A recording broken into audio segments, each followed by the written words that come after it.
And we now move to the 10-minute rule motion. Gareth Bacon. Yeah.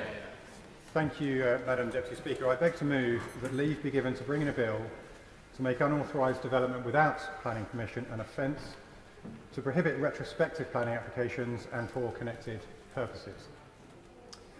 The purpose of this bill, Madam Deputy Speaker, is to ensure that everyone who engages with the planning system is on a level playing field and follows the same procedures. It is not to remove permitted development rights, nor is it to target particular communities. Regrettably, in the current planning system, there are loopholes which are all too frequently exploited, and to ensure fairness, it is important that they must be closed. Under current planning rules, development without permission is not a criminal offence. Where failure to comply with an enforcement notice is a criminal offence, getting to that point is rare and is very often an overly long and costly process.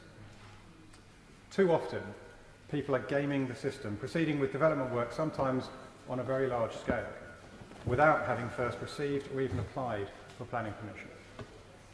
Those engaging in such practices are gambling that even if the local authority becomes aware of an unauthorised development, if that development is sufficiently advanced, it will prove too time-consuming and costly for the local authority to do much about it.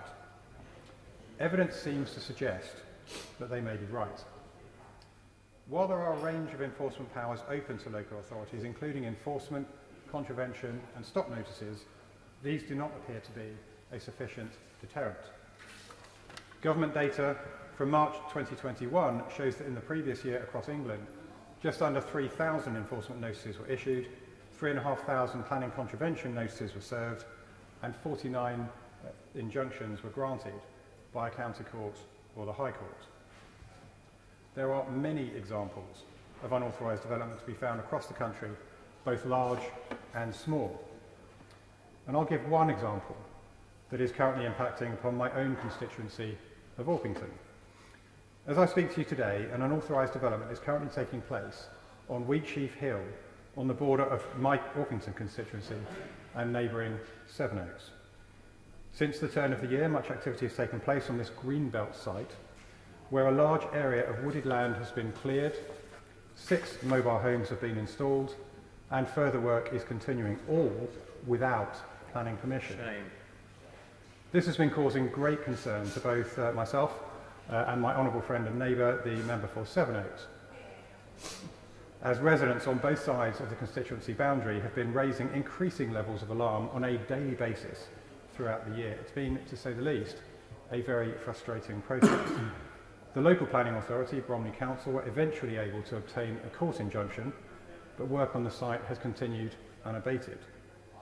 Despite daily evidence being provided by residents, including written statements, photographs, video and drone footage, work has continued with no regard to the court injunction, the objections of local people, nor of the local council. I have personally witnessed work taking place, and I am grateful for those constituents who provided me with reports of activity and supporting evidence. Sadly, I have also received reports of significant levels of aggression being directed by those responsible for this particular development towards local residents, council officers, and even, incredibly, to local police. Now, under Section 73A of the Town and Country Planning Act, a local planning authority can consider a retrospective planning application for works or change of use that has already been carried out. This type of application is dealt with in the same way as a normal planning application, although the development has already taken place. In theory, therefore, the amount of work carried out by the local planning authority is approximately the same as an application submitted in advance of a development taking place. However, as is the case in the example that I have just cited, retrospective applications will often be very controversial, attracting a lot of public attention and correspondence which can greatly increase the workload for the relevant case officer. Planning officers have confirmed that retrospective applications often tend to be invalid upon receipt, and this creates further unnecessary additional work for the planning authority to resolve. However, it is possible that the real cost is the fact that the concept exists at all, since the fact that it is possible to apply retrospectively proactively encourages unauthorised development. The evidence is overwhelming that on a large number of occasions, developers believe that once a development is in place, they are more likely to get planning permission. This is an encouragement for them to take that risk.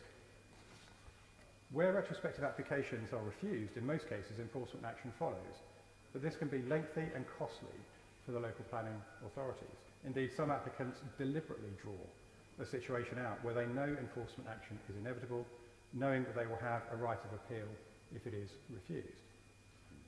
While enforcement notices can be issued, the very right of appeal means that a breach of planning can last very significant periods of time before the site in question can be restored to its former state, if indeed it can be restored at all.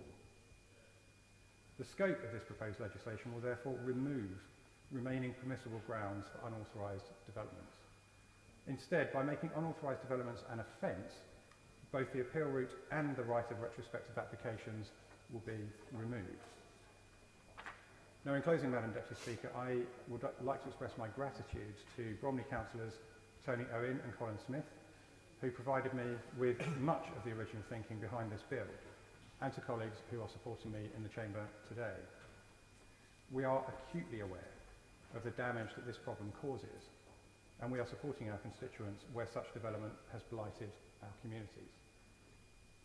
Now, I recognise the challenges a private member's bill faces to get onto the statute book, so that is why I would request that ministers meet with me and co-sponsors to consider adopting this legislation as part of any forthcoming planning bill that emerges.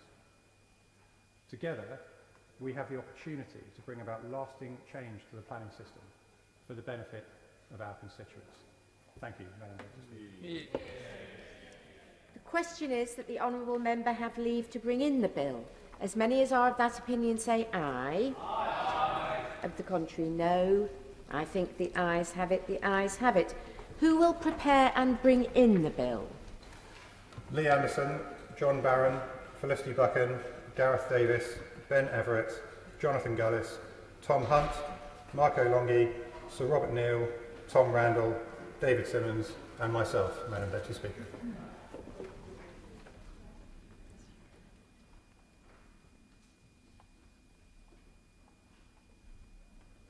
Gareth Bacon.